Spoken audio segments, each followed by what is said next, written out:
भूलोगे तुम, भूलेंगे वो, पर हम तुम्हारे रहेंगे सदा।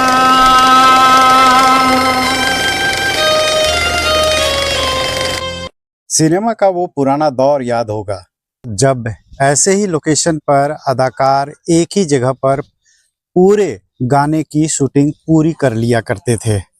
सिनेमा का वो दौर था और आज रील का दौर है। बाबा नगरी देवघर में सिनेमा का अपना एक अलग का क्रेज था। राकेश पुरितवार जी हमारे साथ हैं।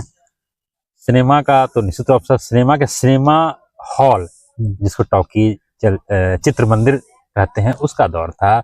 देवघर में बढ़िया दौर था, स्वर्णिम दौर था और मतलब कह सकते हैं कि लोग यहाँ सिनेमा को जीते थे, एहसास करते थे, क्योंकि सिनेमा में जो देखते थे उसको अपने जीवन में उसको एक्ट करते थे, चाहे वो हीरो का स्टाइल हो, डायलॉग हो या कोई भी कथानक हो, उसको अपने आप में वो जीते लंबे थे। समय तक चलता था। लंबे समय तक चलता था।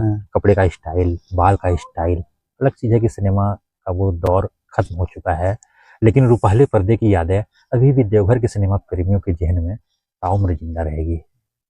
कौन कौन से सिनेमा हॉल है? देवघर में तो 4 सिनेमा हॉल थे शहर में। सबसे पहले कृष्णा टॉकीज, जिसको श्री राम टॉकीज भी कहते हैं और जिसको शोभा थिएटर भी कहते थे। शोभा थिएटर ये 40 के दशक की बात कर रहे हैं। हाँ, 40 के दशक में सबसे पहला हॉल कृष्णा टॉकीज, जिसको श्री राम टॉकीज कहते हैं, उसकी स्थापना हुई थी और वो हॉल आज़ादी का गवाह रहा है, देश की आज़ादी का गवाह रहा है, क्योंकि आज़ादी के पहले का वो हॉल था। 60 के दशक में जब सदी की सबसे बड़ी ब्लॉकबस्टर मूवी के आसिफ की मुगले आजम लगी तो तहलका हो गया। तहलका इस सेंस में कि देश के 150 सिनेमाघरों में मुगले आजम रिलीजिंग डेट के साथ लगी थी। उसमें एक कृष्णा टॉकीज भी था। बड़ी बात थी। हाँ, ये बड़ी बात थी। और टॉकीज गए होंगे तो देखे होंगे कि कृष्णा टॉकीज बीच में है और उसके दोनों ओर सड़क है। बिल्कुल। तो बताते हैं देवघर के पुराने सिनेमा प्रेमी कि टिकट लेने के लिए, और जब सिनेमा खत्म होता था, जिसको देवघरिया भाषा में बोलते हैं टूटना, फिल्म टूटना, तो पब्लिक का मतलब सिनेमा प्रेमियों का वो भीड़ आज तक शायद किसी सिनेमा फिल्म में नहीं हुआ था। कृष्णा टॉकीज के बाद कौन सी फिल्म आई? शंकर टॉकीज पहले या बैद्यनाथ? नहीं, या भगवान? कृष्णा के बाद 1964 के आसपास नरसिंह टॉकीज, जिसको दीप महल कहते हैं, शुरुआती नाम उसका दीप महल था।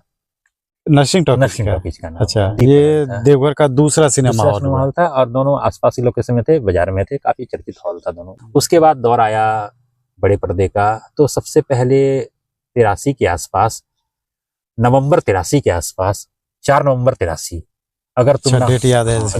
अगर तुम ना होते की रिलीजिंग के साथ शंकर टॉकीज ने डेब्यू किया देवघर वासियों के जहन में, देवघर के सिनेमा प्रेमियों के बीच।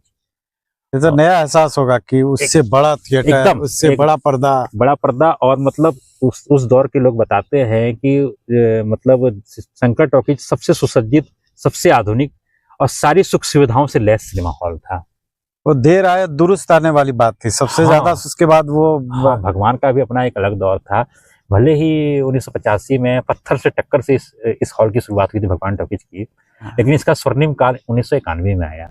साजन पिक्चर जब लगी किसी और तो एकदम तहलका मच गया शहर में। मतलब हमको नहीं लगता है कि कोई ऐसा सिनेमा प्रेमी बचा होगा जो साजन नहीं देखा होगा। पिक्चर लगातार 11 सप्ताह तक चली। देवघर के लिए बड़ी बात थी वो, 11 सप्ताह तक लगातार एक ही मूवी चल रही है। भगवान के बारे में कहा जाता है कि ये पहला एयर कंडीशन था। वो भगवान टॉकीज मतलब सिनेमा तो था, सारे सिनेमा हॉलों में पंखा हुआ करता था, क्योंकि सारे सिनेमा हॉल टीन के सेट के नीचे ही चलते थे, तो काफी गर्मी लगती थी। तो लेकिन भगवान टॉकीज ने सबसे पहला एयर कंडीशन हॉल बनाया। ये दौर अचानक से समाप्त हो गया, क्योंकि सिंगल पर्दे का दौर बिल्कुल क्रेज खत्म हो गया, मल्टीप्लेक्स आ गया। लोग चाहते थे कि एक ही छत के नीचे हम 4 मूवी देख सकते हैं, जो अभी वर्तमान में जिसका दौर चल रहा है मल्टीप्लेक्स। और में जब भगवान टॉकीज की शुरुआत हुई थी तो उस दौर में जो मशीन खरीदा था, उस मशीन को आप एकदम बारीकी से देखें, वो मशीन में क्या लिखा है आप दर्शकों को बताइए। Made in India. आपने किस सिनेमा हॉल में कौन सी मूवी देखी है?